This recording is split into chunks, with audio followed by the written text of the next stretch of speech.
I want to bring in a parent right now. I'm sorry, a teacher right now on the phone, Melissa Falkowski. First of all, Melissa, how are you doing? I'm okay. So you I'm were safe. you were teaching when this happened. Tell us what you know. I was. It was the end of the school day, and the fire alarm went off, and we went to evacuate. As if it was a fire drill, and then we got maybe 15, 20 steps out of the classroom, and we were told that we were on cold red. We ran back inside to the classroom and got down on the floor, and then we moved into the closet, and we were hidden in the closet. You teach freshmen? You teach first-year students? I teach a lot of grades. I teach all grades because I teach electives. I teach newspaper and English. Were you in the freshman building when this happened? Our understanding is that's where this happened. No, but I have a lot of friends that teach out there. I was across campus in the 200 building at the time. Sources are telling us that they know of at least 2 fatalities.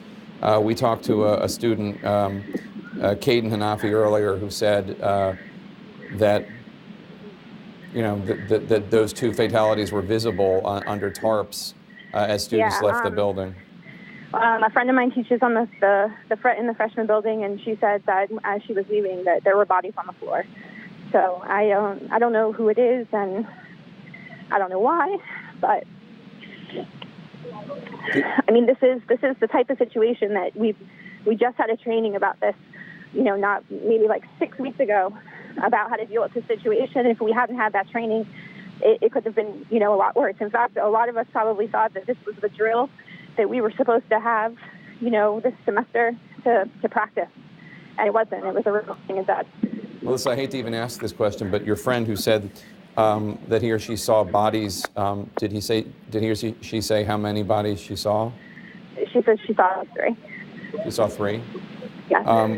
Law enforcement sources are saying that the shooter was a student, suspected to be a student, a current student of the school. Obviously, we don't want to mention any names. That's up for law enforcement. But do you know anything about? No, I don't know. I don't know anything about who it might be or why. I just know this is like the worst nightmare scenario that you hope never happens to you. And all these, I was listening in earlier to some of the commentators, and it really speaks to those of us, especially who work in schools and work with children, and their, our society's inability to tackle this problem is just totally unacceptable.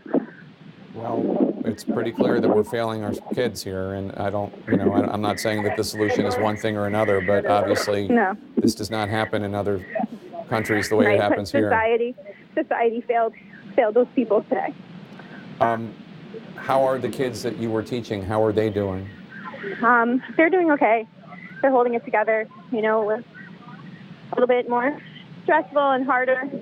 When we were in the closet and, they were crying and panicking, and now we're off-site and pick up, so, it's a lot calmer. How old were the students you're teaching today, about 15? 16, 17. I have a freshman in my newspaper class.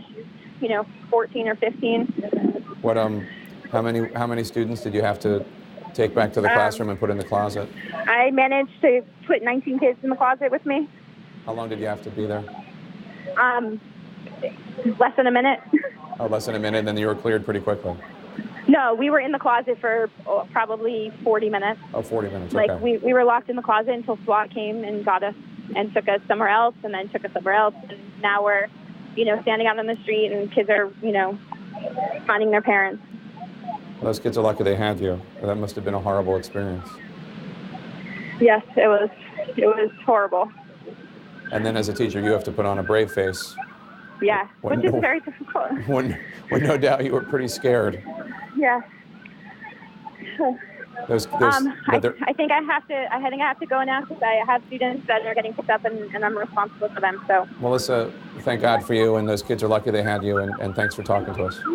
Okay, thank you. I want to bring in a student at the school right now joining us by phone. Caden Hanafi. Caden, you evacuated. How are you?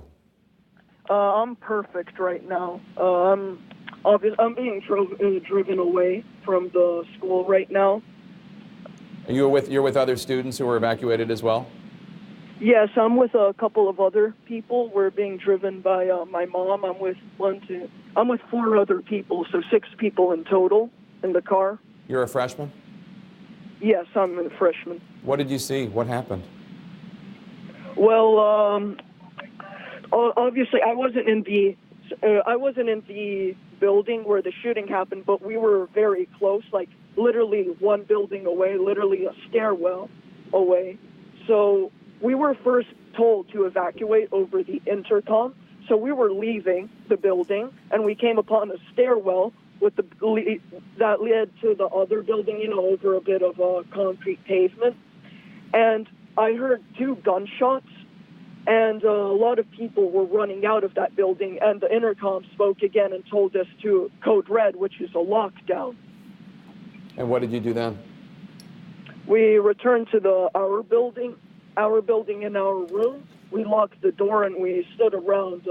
Most people thought it was firecrackers because it was on the 3rd floor, I think, or that's what a lot of people have been saying, or 2nd floor. So I thought it was someone, it's Valentine's Day, so maybe as a celebration they set off firecrackers, and a teacher who didn't see maybe called in an alarm.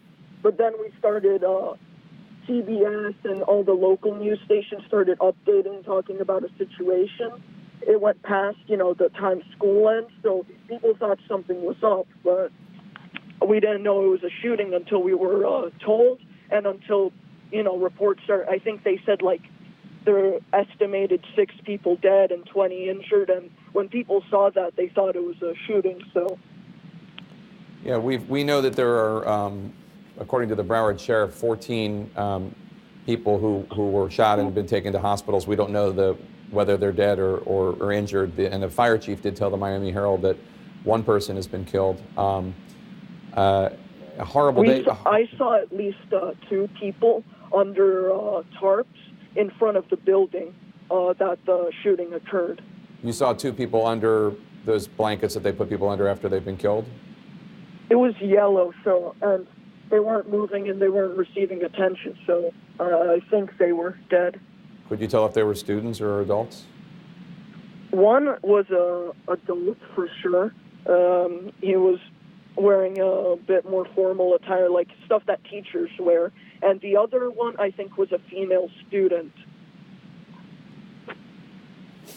That's horrible.